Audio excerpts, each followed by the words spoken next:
எல்லாருக்கும் வணக்கம். இது ரொம்ப ஆச்சரியமான கூட்டம் அப்படிங்கிறது தான் என்னுடைய மனப்பதிவு.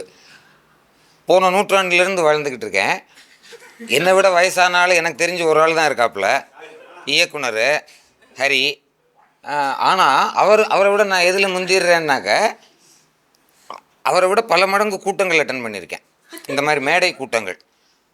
அதில் எதுலேயுமே இல்லாத மாதிரி இது ஒரு கூட்டம் பாஸ்கர். ஏதாவது பொது விஷயத்துக்கு தாங்க மீட்டிங் இருக்கும்.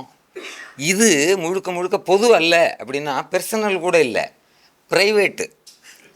ஏன்னா ஒரு பாடகி, ஒரு பாடகர் அப்படின்னா அவங்க பாடுவாங்க, இன்னொருத்தர் எழுதி கொடுப்பாரு, இன்னொருத்தர் மியூசிக் போடுவாங்க, ஒருத்தர் லைட்டாக உள்ள ஃப்ளூட்டை விடுவார், ஒருத்தர் வயலின் எழுப்பாருங்கிறது மாதிரிலாம் இருக்குல்ல. அப்போது இதிலிருந்து நாம் ஏதாவது பெற்றுக்கொண்டோமா அப்படின்னா பொதுவாக ஒன்றுமில்லை. ஆனால் ஏதோ பெற்றுக்கொண்டு இருக்கிறோங்கிற அடிப்படையில் ரொம்ப ப்ரைவேட்டான ஒரு விஷயம், அதுக்கு ஒரு மேடை.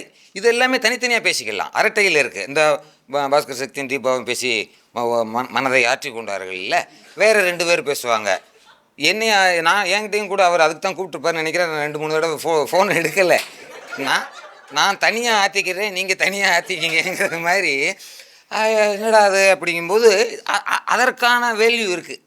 ஆனால் ஒரு பாடகிக்கு ஒரு இந்த மாதிரி ஒரு நிகழ்ச்சி அவரை நினைவு கூறுவோம் அப்படிங்கிறது, அந்த அரட்டையவே சுமார் 2-3 மைக்குகளை வச்சு கொண்டாடுறோம் அப்படின்னாக்கா வேறு ஏதோ நமக்கு கிடைத்திருக்கிறது தான் போலும் அப்படின்ருக்கு.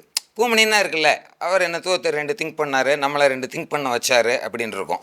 இது நம்மை உணர்ச்சி வயப்பட மாத்திரமே வைக்கக்கூடிய ஒரு கலை. இப்படி இருந்தது. இப்போ இதில் வேறு நமக்கு நான் சொல்ல வந்தது, ஜானகிக்கு எனக்கும் கூட அந்த மாதிரி ரொம்ப ப்ரைவேட்டான மனசுக்குள்ளே இருக்கிறது தான் அது. அதை ஒருவேளை தப்பித்தவரி நான் சுவாரஸ்யமாக சொல்லிட்டேன்னா அடுத்தவங்களுக்கு ஏதாவது ஒரு பலன் இருக்கலாம், அது பெனிஃபிட் ஆஃப் டவுட்டை கொடுத்துருவோம்னு சொல்லி. இதில் வேறு ஒரு அம்மா பேசுனாங்க, அது பெண் பார்வையில் பேசுனாங்க. பாஸ்கர் சக்தி அநேகமாக ஆண் பார்வையில் பேசினாருன்னு நினைக்கிறேன். எனக்கு வேறு வித்தியாசமாக ஏதாவது பேசணும்னு நான் ஒரு 10 வயது சிறுவனின் பார்வையில் பேசுகிறேன். 50 வருஷத்துக்கு முன்னால், 60 வருஷத்துக்கு முன்னால்னா MS Subbulakshmi, ML Vasanthakumari, TK Pattammal, முன்னால் விடுபட்டு போனது வசந்த கோகிலம், பி லீலா, இப்படி கேட்டுட்டு வர்றவங்க. பி சுஷீலாவையும் கேட்டுட்டோம்னு வைங்களேன். ஜிக்கி அப்படியே கேட்டுட்டு வந்துக்கிட்டு இருக்கோம். அது என்னென்னா இங்கே வந்துட்டு இங்கே நம்ம நிகழ்ச்சியை ஒட்டி காஃபி வெளியில் இருக்குது, அதை குடிச்சுவிட்டு அதுக்கு பரிகாரம் தேடுறதுக்காக தப்பில் மனோஜ் ஹோட்டலுக்கு போய் ஒரு காஃபி குடிச்சிட்டு வந்தோம்னு வைங்க. அங்கே போய் காஃபியை பில்லை நீட்டிக்கிட்டே நின்னோம்னா நாட்டு சக்கரை வச்சுருந்தோம்னா எனக்கு ஒன்று தோணிச்சு. எல்லாமே சில இடங்களில் ஃபேஷனாகவே மாறிவிடுங்க. டிகிரி காஃபி நல்ல காஃபினா ஒரு டிகிரி டிகாக்ஷனை ஊற்றுவான், ஒரு ஜீனி சர்க்கரையை போடுவான், பாலை ஊற்றுவான், கையில் கொடுத்துருவாங்கிறது மாதிரி இருக்கும்போது நாட்டு சர்க்கரைன்னு வந்த உடனே இந்த நாட்டு சர்க்கரையினுடைய வருகை எனக்கு நினைவுக்கு வந்துருச்சு. எவனோ ஒருத்தன் சும்மா இருக்க, நம்மளை மாதிரி தான், நீங்கள் ஆண் பார்வையில் பேசுவீங்க, நீங்கள் பெண் பார்வை பேச, நம்ம நிறையா பேசுகிறன்ற மாதிரி ஒருத்தன் நாட்டு சர்க்கரையை கொண்டு வந்தாங்க. நம்ம பசங்க இருக்காங்கல்ல, இன்னமும் புதுசாக வந்து நாட்டு சர்க்கரையில் ஒன்று போடுப்பா, ரொம்ப எக்ஸ்ட்ரீமாக போயிடுவாங்க. பெரிய அந்த கம்பெனி இதில் லஞ்ச் எல்லாம் போடுவானுங்கள்ல, நீளமாக உட்காந்துருக்கும்போது எவனோ ஒருத்தன் என்றைக்கோ ஒரு நாளைக்கு சாம்பார் ஊற்றிட்டு போகும்போது அதில் கொஞ்சம் கருவேப்பிலை போடு அப்படின்னு சொன்னதை கேட்டாங்கன்னா, ஏப்பா எனக்கு கருவேப்பிலையே வரலையாப்பா, பூரா கருவேப்பிலையே கேட்பான். ஏன்னா இவெல்லாம் கூவத்தில் எவனோ ஒருத்தர் எட்டி பார்த்தானே பூரா எட்டி பார்க்குற வயலுக்கு தானே, நம்ம வயலுக்கு தான், என்னை மாதிரி தானே இருப்பான் பூரா பேரும். அது மாதிரி நாட்டு சக்கரைன்னு ஆகி போய் அவன் சொன்னான், சாதா சக்கரை காஃபி 20 ரூபா, நாட்டு சக்கரை காஃபி 25 ரூபான்னா. அப்புறம் நார்மலுக்கு வந்துருச்சு. ஜானகியினுடைய வருகையை நான் நாட்டு சக்கரை மாதிரி தான் பார்க்குறேன். ஒரு புதுமை, அதற்கு காரணம் ஒரு குதூகலம். ஆனால் இங்கே உட்காந்து இத்தனை ஆட்கள் கூடி பேசுகிறதுக்கு என்ன காரணம்னா, அது வெறும் ஃபேஷன் நாட்டு சர்க்கரையாக இல்லாமல் தென்னகத்து சர்க்கரையாகவும் இந்தியா நாட்டு சர்க்கரையாகவும் ஆகிற அளவிற்கு அவங்களுக்கு திறமையை பற்றி சொல்ல முடியுமா? எந்த பாட்டுமே நம்ம லிஸ்ட் பண்ணவே முடியாது. அதில் என்னடா அது மரபார்ந்த சர்க்கரை என்ன, திடீர்னு வந்த ஒரு நவீன சர்க்கரை என்ன அப்படின்னாக்க, அடக்க ஒடுக்கங்கிறதானே இருக்கும் குரலில். நான் பேர் சொன்னேன்ல, 5 பேர் சொன்னேன்ல, வசந்த கோகிலத்திலேருந்து ஆரம்பித்து பி லீலா வரைக்கும், சுஷீலா வரைக்கும். அதுக்கப்புறம் வரக்கூடிய அம்மா தான் ஒரு குதூகலமான அம்மாவாக வர்றாங்கங்கிறது தான் என்னுடைய மனப்படிவு. அவங்க பாடுற பாடல்களை வச்சு அப்புறமா இந்த பேட்டிகள் கிட்டிகள் எல்லாம் பார்க்குறோம்ல, அதில் அவங்க ஆளே மகிழ்ச்சிகரமான ஆளாக இருந்திருக்காங்கங்கிறது தான். ஒருவேளை நான் அவர்களிடமிருந்து ஏதாவது எடுத்துக்கணும்னா அதை எடுத்துக்கலான்னு தோணிச்சு. ஏதோ மனதோடு மனோவுக்கு என்ன மனதோடு மனம் இல்லை நான் சும்மா சொல்கிறேன். நிர்மாவின் மனதோடு மனோன்னு பேச்சு, ஹமாமின் மனதோடு மனோன்னு பேச்சு பேர் அதுக்கு. அப்போ வாங்க அம்மா வாங்க, நம்ம ஹமாமின் மனதோடு மனோவுக்கு வந்திருக்கீங்க. அவர் கொஞ்சம் அசட்டு ஜோக்காகவே இருக்கணும்னு விரும்புவார் மனோன்னே. அப்படி சொன்னோன்னே இவங்க, நான் உங்கள் மனதோடு பேசணுமா இல்லை ஹமாமின் மனதோடு பேசணுமாங்கிறேன். ஹமாவின் மனதோடு மனோன்னாக்கா எந்த மனதோடு பேசணும் அப்படின்னு தான் ஓப்பனிங்கே பண்ணுறாங்க. அதே மாதிரி அந்த சுப்பிரமணியை வந்து கிண்டல் பண்ணும்போதெல்லாம் இப்போ எவ்வளவோ வளர்ந்துட்டார், நல்லா எல்லாத்துலேயும் வளர்ந்துட்டாருன்னு அப்படி வேறு காமிக்கிறாங்கல்ல. சந்தோஷமாகவே இருந்திருக்காங்க.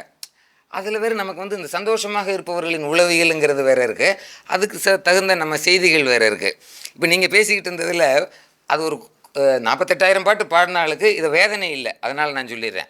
முதல் பாட்டு விதியின் விளையாட்டில் பாடினாங்கல்ல, விதியின் விளையாட்டு அந்த பாட்டு வெளியவே வரலன்னு சொல்லிட்டாங்க. கடைசி பாட்டு தெரியுமா? அவங்க அறிவிச்சிட்டாங்க. கடைசி பாடல் இனிமேல் நான் பாட மாட்டேன்னு அறிவிச்சிட்டதாக நண்பர்கள்லாம் பேசுனீங்கல்ல, அறிவிச்சிட்டாங்களாம். இதுவும் நம்ம எல்லாருக்கும் தெரிஞ்சது. தெரியாத ஆளுக்கு மட்டும் கையில் வச்சுக்கோங்க, தெரிஞ்ச ஆள் லைட்டாக ஃபோன் பார்த்துருங்க, ஃபேஸ்புக் பாருங்கள். கடைசி பாட்டு வந்து பாட மாட்டேன், இத்தோடு பாடுவதை ஓய்வு பெறுகிறேன்னு அறிவிச்சிட்டாங்க. நான் எப்போ நினச்சேன்னா, எனக்கு நினைவு சரியாக இருக்கும்னா, நெஞ்சினிலே ஊஞ்சலேன்னு சொல்லி பாடிட்டு தான் ஹார்ட் ஃபெயிலியரில் அமெரிக்காவுக்கு போயிட்டாங்க. அதுக்கப்புறம் வந்து பாடினாங்களா இல்லையாங்கிறத நம்ம எடுத்து பார்த்தோம்னா தெரிஞ்சிடும். அப்புறம் அறிவிச்சிட்டாங்கல்ல, அப்போ தான் அவங்களுக்கு ரொம்ப பழக்கமான பழைய பழக்கத்துலேருந்து ஒரு இளைஞன் வர்றான். வணக்கம்மா அப்படின்னு சொல்லுங்கள் அப்படின்னா, நீங்கள் தான் பாடுறதை நிறுத்திட்டேன், அதுக்கு என்ன போ அப்படின்னா, எனக்கு இப்போ டைரக்ட் பண்ணுறதுக்கு வாய்ப்பு கிடைச்சிருக்கு, அப்போ நான் உன் படத்தில் நான் பாட வேண்டான்னு சொல்லியிருக்கீங்க அப்படின்னோடனே இவங்க கொஞ்சம் யோசிச்சுட்டு, நான் கொடுத்த வாக்கை காப்பாற்றுவேன் அப்படின்னு அந்த படம் பேர் பண்ணாரி, அதில் பாடிட்டாங்களாம். அந்த பாட்டும் வெளியே வரல, நான் பாடின முதல் பாட்டும் வெளியே வரல, நான் பாடின கடைசி பாட்டும் வெளியே வரல அப்படிங்கிறது. இவங்க 48,000 பாடினதுனால எனக்கு அது வந்து ரொம்ப பெரிய வருத்தமாக இல்லை. அது இல்லாமல் அவங்களுக்கு ஏதோ அந்த ராஜா சார் அஞ்சலியில் தெரிவித்தது மாதிரி எவ்வளவோ மனச்சுருக்கங்களோடு இருந்தார்கள்னாக்க அதை சொல்லக்கூட நமக்கு வருத்தமாக தான் இருக்குது.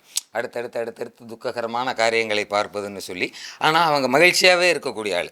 குறிப்பாக அந்த எஸ்பி பாலசுப்ரமணியத்தை பற்றி சொல்லணும்னாலே அவங்களுக்கு ஒரே சிரிப்பு அந்த மாதிரி வந்துடுது.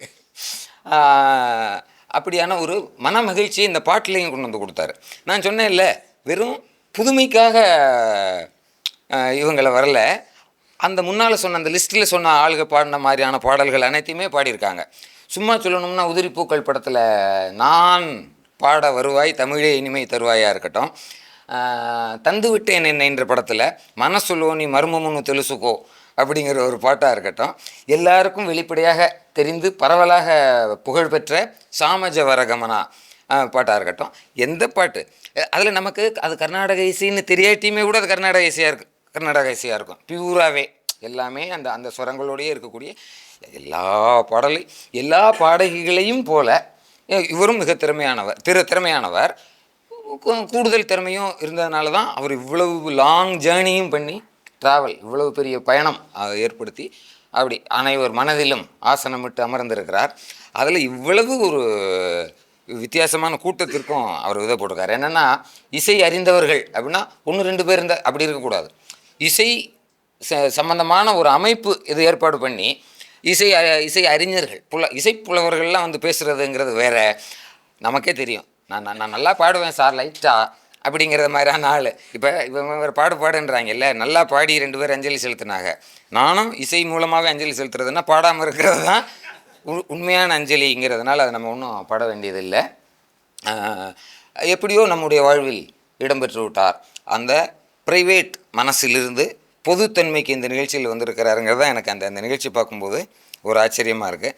தனித்தனியாக 2 மனங்கள் பேச வேண்டியது இவர் ஒரு மொத்தமாக பேசி, ஒரு மனது பேசி 7-8 மனங்கள் கேட்டு, ஒரு 70 மனங்கள்னு வச்சுப்போம், வீடியோ கவரேஜ் இருக்கிறது. அன்னாருக்கும் நம்முடைய வருத்தம்தான். அது கேட்டவுடனே என்னண்ணே அப்படின்னாங்க, ரொம்ப இடிஞ்சு போயிருப்பேன் அப்படிங்கிற மாதிரி மூஞ்சி சமயத்தில் நம்ம அவசரத்தில் வந்தோம்னா கூட ஒரு மாதிரி துக்கமாக தான் இருக்கும். அது சித்தி அப்படின்னா சித்தி அத்தை, அந்த நட்பு ரீதியில் வந்து அத்தை. ஏன்னா அந்த குதூகலமும் விளையாட்டும். சுஷீலாங்கிறது அம்மானு சுஷீலாம்மான்னு நம்ம என்ன ஏர்டெல் சூப்பர் சிங்கர் இல்லையா பேசிக்கிட்டு இருக்கேன். சுஷீலா தான் அவங்கள அம்மாவாக நினைக்கிறேன். அந்த அந்த வயசு அந்த வளர்ந்து வந்ததுன்னு இவங்களை பார்த்தா ஒரு அத்தைன்னு நினைக்கலாம். கொஞ்சம் கம்மியாக இருந்தாங்கன்னா அத்தை மகன்னு நினைக்கிற அளவுக்கு ஒரு ஜாலியாகவும் போக்குவரத்தாகவும் இருக்கிறது. அதில் அடக்க ஒடுக்கம்னாக்கா அதுதான் அந்த நின்று பாடுறது. அந்த பயணங்கள் முடிவதில்லை படத்தில் கூட ஜானகி பாடி அதற்கு நடித்த நடிகை வந்து அதே மாதிரி தான் இருப்பாங்க. அப்படி தான் இருப்பாங்க. மணி ஓசை கேட்டு எழுந்து நெஞ்சில் ஆசை கோடி சொந்த வென்ட்ரிலாக்கிஸ்ட் மாதிரி நடிக்கிறதுக்கு ஒரு இன்ஸ்பிரேஷனாக இருந்த ஒரு அம்மா. குரல்லையே அவ்வளோ அதிர்வுகளை கொடுக்க முடியும் அப்படின்ற அந்த அம்மாவுக்கு என்னுடைய வணக்கத்தை தெரிவித்துக் கொள்கிறேன்.